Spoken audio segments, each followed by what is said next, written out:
So in this video, what I'm going to cover is the so-called God worship that doctors had. Around 15, 20 years back, doctors were treated, as divine. But now, in the present 2025, what is happening is there is no longer such kind of respect, and rather, it's not even zero; it has gone negative actually now. So I'll try to tell you. So basically, when patient is coming to a doctor or a hospital, he is coming with a mindset that this hospital is going to do unnecessary investigations, or this doctor is going to do unnecessary procedure on me. So this is the kind of mindset people developed. Okay, so now there are 7 reasons actually behind this kind of mindset is developed by people. So I'm going to explain you all those things, and also I'll tell you solution to actually deal this. Okay, at the end of the video. So the number one thing is the expectations. The expectations of the public has significantly increased. Okay, by some YouTubers who don't have any knowledge about medicine will talk in the YouTube channel saying that this is a surgery to be done, but they won't tell what are the complications behind, and also some kind of information which will the people will see those kind of videos, and also chat gpt will also give you what to be done, but nobody actually gives you real time insights about what complications can happen, what is the percentage of morbidity and mortality in this particular surgery. These are the things not so people don't understand this. They directly come with an expectation which is like unrealistic to reach. So here I would like to tell you that here the doctor should have very high knowledge about the risk stratification scores. For example, Apache for ICUs or SOFA, or then Quick SOFA is also there. And next is PPOSM, and then there is an ASA for anesthesiologists, and TIMI for cardiologists, and Rifle for nephrologists. So different scoring systems. So what I feel is you have to talk with these scoring systems when you're talking to people, so that they understand that there are criteria based on which we are actually telling them what is the percentage of risk, rather than telling them some weird numbers which comes to your mind. So these is the way that you have to talk. Then you can ask me, Dr. Dheeraj, in India the people actually don't understand this level of complexity.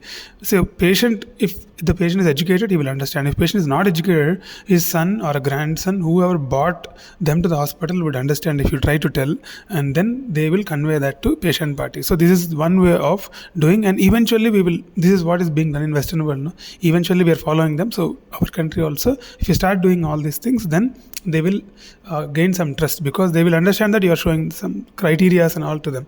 The second thing is the social media influence and media coverage. Here, a lot of movies, South Indian movies, Bollywood movies, actually projected doctors as cheaters, and then actually do unnecessary surgeries. There are some scenes in some of the videos where person is dead, actually will be taken into the ICU, and then they will show that some treatment is going on to them.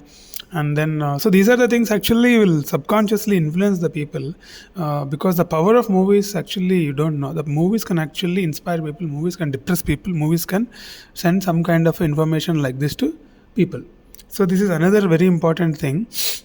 And second thing is social media. So something happens, and some kind of some error happens. So any kind of a profession you're doing, some errors happen. Okay, so but these, when it happens in the medical field, they're projected by social media and all the news channels in a very, very, very rampant way, and then people will keep sharing those videos, and they will develop full negativity among all the doctors. Okay. And the next thing is, so next important thing that I would like to talk is the commercialization of the healthcare sector. Here, actually, healthcare sector is no longer a service sector. We have to understand reality. It is more about a corporate-led sector in metros, at least. So there are so many hospital chains. See, if you ask me whether it is right or wrong, if you are a doctor following it, so they are providing employment. They are actually taking care of the system. Maintaining systems in the hospital. They are actually getting a lot of money, debt, and then they are establishing high quality centers in different places, so that we can be on par with the Western world. How are they able to do that? They're able to do that because they are MBS are actually controlling the system. It is good or bad is a different discussion, but the thing is, it is creating employment not only for doctors, for technicians, for nurses, and everybody. So if you can see, there are Apollos, Max, Narayana, Manipal, Aster, all these hospitals have around 5 to 10,000 beds in India.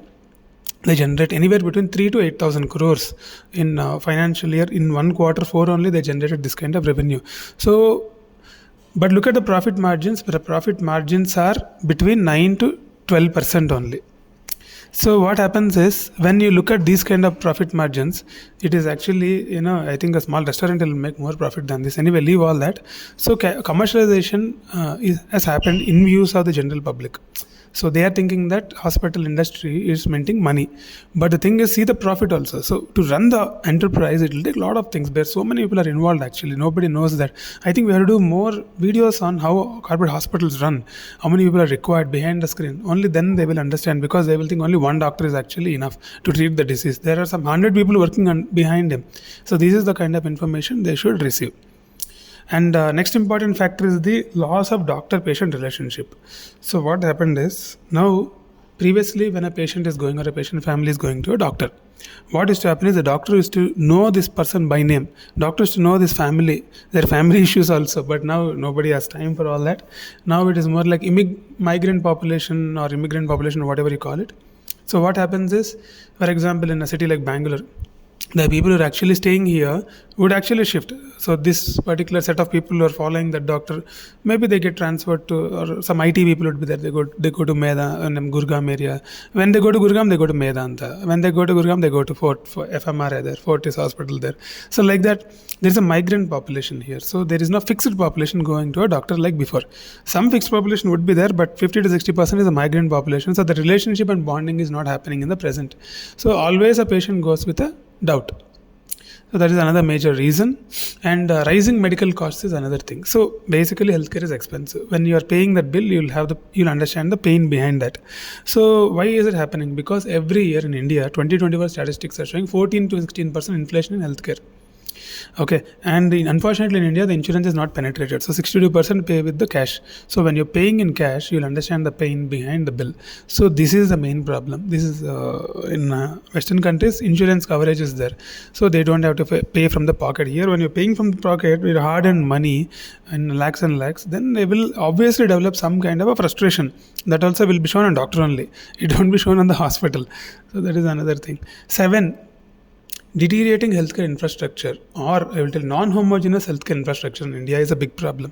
For example, a premium corporate will have everything. There will be another corporate which will not have a basic requirements to get license also. For example, to get a license under NMC and NACO, you need to have a blood bank. For example, I'm telling a blood bank, either blood bank or a blood storage facility, which should have, even a blood storage facility should have 100 square meters, and then like facilities like the component preparation, and then serology testing for transmissible diseases, and all those things are there. And a qualified personnel should be there, like qualified technicians or a blood bank officer should be there.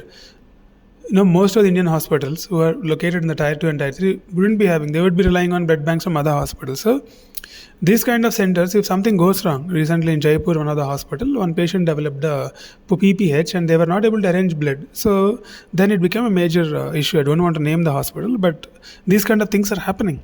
So non-homogeneous quality is there. In some center there is full quality, in some center there is non-homogeneous quality, but in the people's eyes, they will only see the place where problem is happening, and then they will generalize it to all the hospitals. So everyone will get affected because of one person doing wrong. So that is another big problem. So if you ask me what is the way forward? Way forward is public awareness should increase. That is the reason I made this video.